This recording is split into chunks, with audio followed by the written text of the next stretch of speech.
So we're going to cover a polystyrene ring and make it into that lovely spring flower covered garland. So when I first started thinking about covering this ring, I just thought I'd do a tube of crochet and pop it on. But actually, if you look at the dimensions of the circle, this outer part of the circle is much bigger than this inner part of the circle. So I realised that my crochet needed to be smaller in this middle bit that's going to go in the ring and longer on this outer bit. So as you can see, I started just crocheting merrily along and then realised I needed more fabric on the outside than I did on the inside. So I did some increasing, and then I realised that if I did it in smaller sections, I could get a lot more fabric on this outer edge than on this inner edge, because as you can see, this inner edge goes in there with the outer edge there, and then we'll just join up the multiple pieces of crochet that we've got along the edge, and I'll show you how to do that. I'll also show you how to start one of these pieces and how to increase. So the outside edge has got more surface than the inside edge.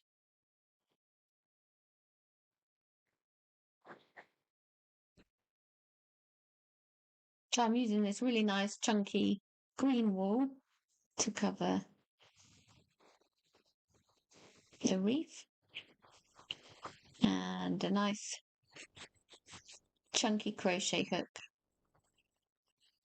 I think this is size 6. So as always, we're going to start by slip knotting the yarn to the hook, and then we're going to give ourselves a chain to work into. So the chain stitch, you bring the yarn over the hook and bring it down through what's already on the hook. So you bring the yarn over and leapfrog that one over that one. It gives you a starting chain. You need to keep this nice and loose because you're going to work back into these holes. So if you're a knitter learning to crochet, you just need to loosen up a little bit, because with knitting it's all about the tension. With crochet, the hook will give you your tension, and sometimes you want bigger loops than others. So if you want a nice big loop, use a nice big crochet hook. So there's our starting chain. And if we refer back to, here's one I made earlier, we did a starting chain of 1, 2, 3, 4, 5, 6, 7, 8, 9, 10, 11, 12, 13, 14, 15. 2, 6, 8, 10, 11, 12, 13, 14, 15.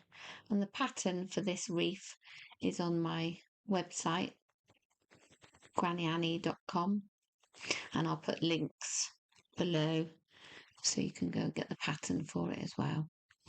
So we're chaining 15, and then going to do the half double. So it's the wraparound stitch and into the chain, wrap around and back out, wrap around and work all 3 off at once. That's why it's the half double. If it was a double crochet, it would be working off in 2 lots of 2. So the half double, round and in, round and out, round, and work those 2 off. And again, do one more, half double, round round and in, round and off, round, and work those two off. So we're going to continue doing half double crochets to the end of the row, and then I'll show you how to increase on each row so it starts looking something like that. So we've done a row of double crochet, nope, half double crochet. So we did a starting chain of 15 and then we did a row of double crochet. So now I'm going to show you how to make the ends have more material than the middle so it fits on that hoop. So we're going to do what's called short row shaping. We're going to do a short row this side and then we're going to go all the way to this end and then we're going to do a short row on this side, and it's going to give us more material at the two ends so we can fit our hoop. So to do a short row shape, give yourself a turning chain of 1 and then we're going to go in on the base of the chain this time because we want more material this end, and we're still working with the half double. So it's round and off all at once. And then in on the next one. And we're going to do 5 stitches of short row. That was number 2. This is number 3. So we're just doing the half double stitch into first 5 stitches of the row. This is the 5th one. Then we're going to turn our work. So you can see we've worked a short row. We're not going to do the rest of that row. We're going to work back on this row. So it's going to give us more crochet here and less in the middle in a minute. So we're just going to half double back on ourselves here. Not worrying about a turning chain at this point because we don't need our ends to stay straight. We just need to create extra material at the end of this piece of work. So it should be 5 half double crochets to take us back to the start of the row. And that's a short row shaping. You can use it on garments as well if you want to shape around your bust. You would do some short rows to give you extra material to help your garment sit straight on your body. So that's our short row. So now we're going to go back and then all the way along, and then we're going to do short row shaping on this side as well. So to turn, we're going to do the turning chain at this end because we want this end to stay relatively straight. So we do a turning chain of 1, turn our work, and then we're going to work in 1, 2, 3, 4, 5.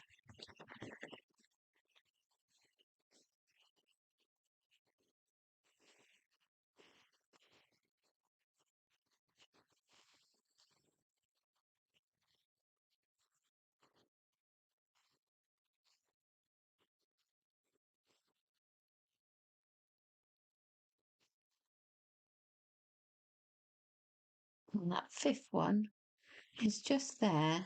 It's sort of hidden a little bit, but crochet hook will go in there. And then just work off as normal. Half double, working it all off at once. So then we're going to do 5. Well, we're going to go right to the end, but 5 of these are going to be the short bit, and then these are all going to have the short row shaping. So we're sort of working down the ridge a bit now. So can you see our work is going down?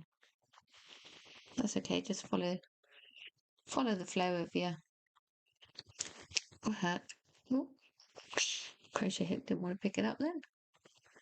And then go all the way to the end. Short row shaping when we get to the other end.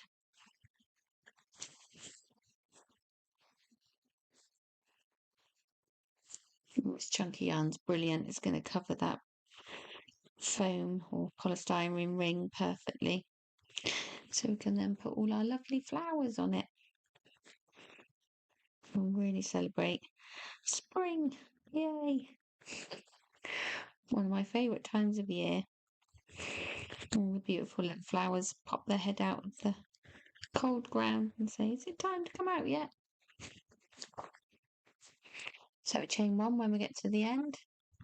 And as you can see, that's our short row that we've done already. And we're going to do one this side as well. Then we're going to turn it round and we're going to do the same there and there. So it looks a bit like a bow tie when it's finished. But for now, we're going to do another short row shape. So we want this side to stand straight. So we're going to do a turning chain of one, which I've done. And then we're going to work into the base of this one with a half double. Do 5 of those. That's number 2. Number 3.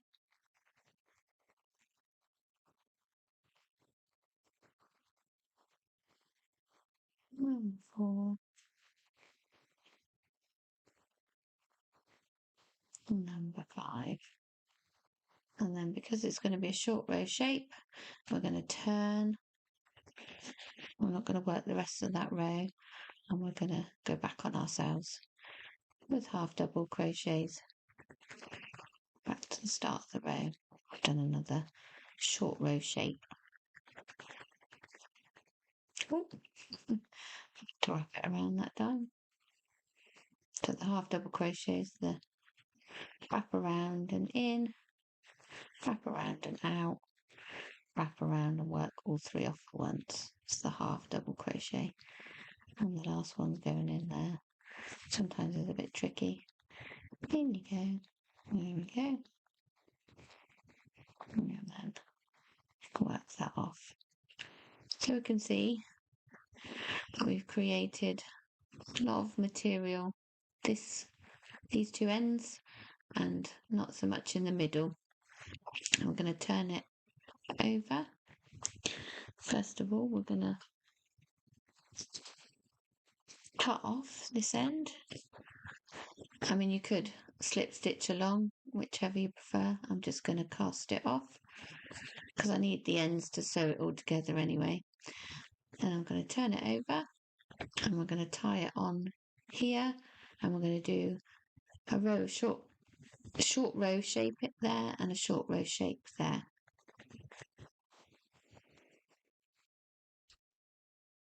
So just tie your end on there, put your hook in, bring the new bit of yarn on play. Just have a turning chain of 1. We're going to work into the base there with a half double crochet, and then we're going to do another 4, so a total of 5 half double crochets along for our short row shape. It's number 2, number 3. So half doubles round and in, round and out, round, and work it all off in one go. It's number 4. So this is the last one on our short row shape. Then we're going to just turn the work. So we're not going to work along the row, we're going to work back on ourselves, and that will give us our short row shape. No need for a turning chain on this one. So just straight in with a half double.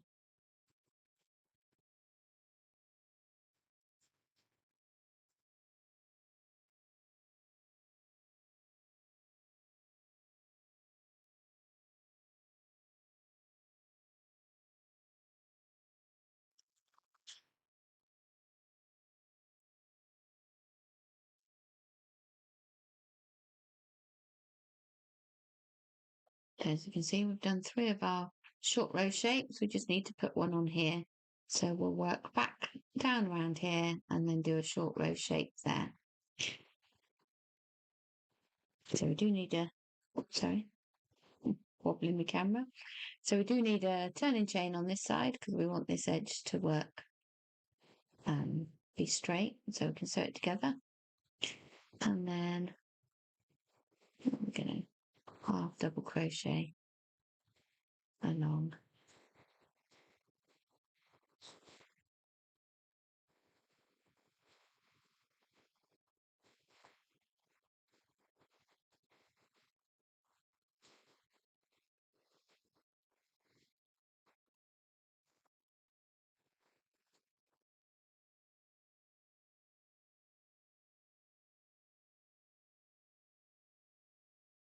And then down the slope here. I'm going to pick one there and go on with the half double so you can see that our work is working down into the valley now, and then we're going to create another mountain on the other side. Just all the way along with the half double crochet.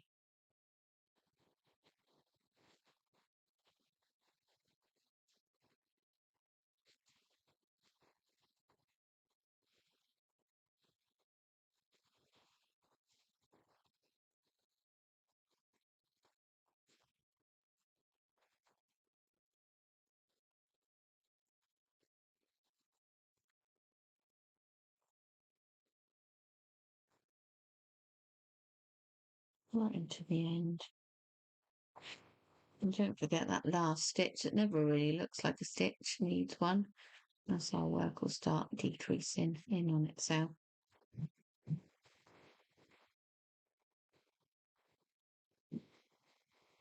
That's it. And then we're on to our last short row decreaser. Turning chain, turn the work. And we're just going to work 5 along and then back on ourselves with the half double crochet. So 1, 2,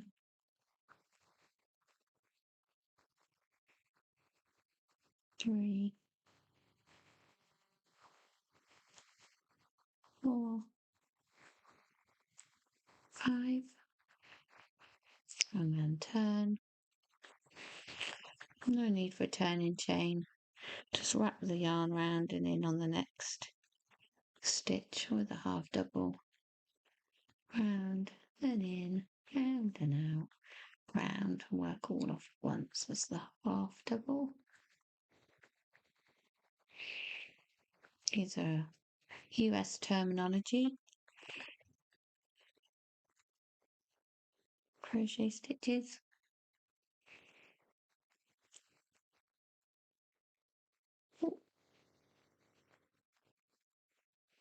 Last stitch is sometimes quite hard to get your hook in. Let's say you need to, because else you'll start losing stitches on every row. And there we are, our next bit of the garland. So now we've got all of our crochet pieces that we've made, and we need to make sure that we've got enough to cover our ring. So we'll just pop them on there, and you can use a safety pin. Slippery little fucker. Just to pop it on there. Down with a safety pin. So that bit's there. And then the next bit it's attached to my crochet hook. I'll attach this one next. That one's going to go there. So we're nearly halfway round. My first one, which was quite large, but will cover most of this around there. Like so. And we'll sew it together. No, I'll put that on wrong. Anyway. So once you've got enough crochet, green crochet or whichever colour you've chosen to cover your ring, I'm going to whip stitch it or crochet it together along to that outer edge, and then sew them together. It's going to look something like that when we're finished. So I'm literally just going to take a little sewing needle like that and sew it together along this edge.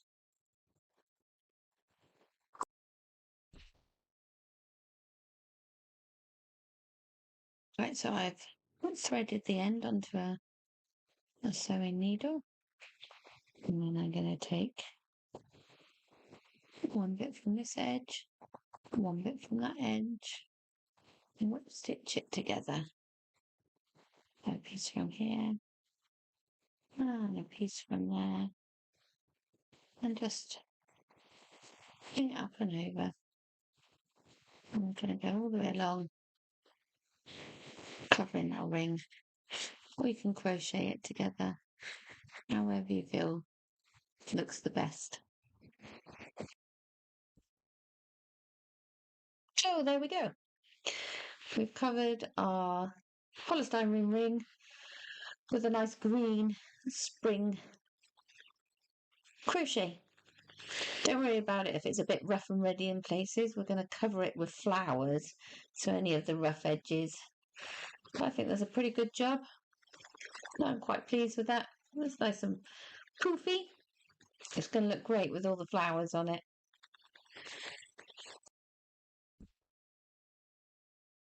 So we're just sewing the flowers onto the ring that we've covered in green, and literally just got a sewing needle and thread, popping the flowers on the hoop, and then bringing the needle and thread up through the green crochet covering of the hoop into the flower, pulling it through, using a nice colour that is similar to the flower, so not a dark one on a light flower, but white will do most of them, and then pulling it back through just like that and securing the flower.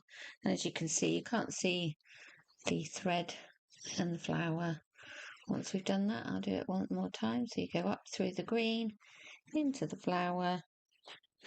Oh, try not to lose your needle. There it is, coming out there. Pull. Use a nice long sewing thread needle, and then you'll be able to pick it up on the back side of your work. There it is. And try not to stab yourself too many times. And there we go. There's our flowers attached to our ring. So that's the flower that I've just attached with the needle and thread.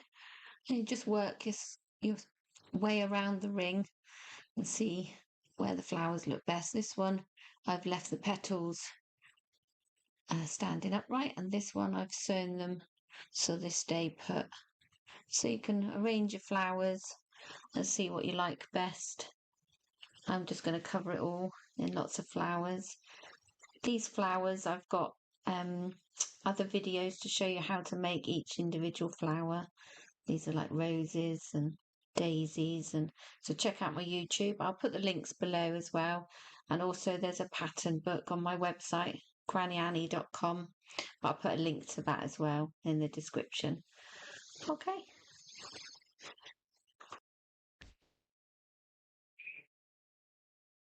So here's my flower wreath with all my flowers on it. I decided to stop and not cover all of the ring, so I just thought it would look really lovely as it was. And as I say, there's a tutorial for the daffodils on my YouTube channel, a tutorial for the roses where I go step by step on how to make them. And these are 5-petal flowers. Sorry, 6-petal flowers, 5-petal flowers, and the daisy. You'll find them all on my YouTube channel, and you'll find them in the ebook pattern that's available on grannyannie.com. As I say, the links will be down below in the description. I hope you've liked my video today. If you have, hit the like button and the subscribe button, and I'll see you next time.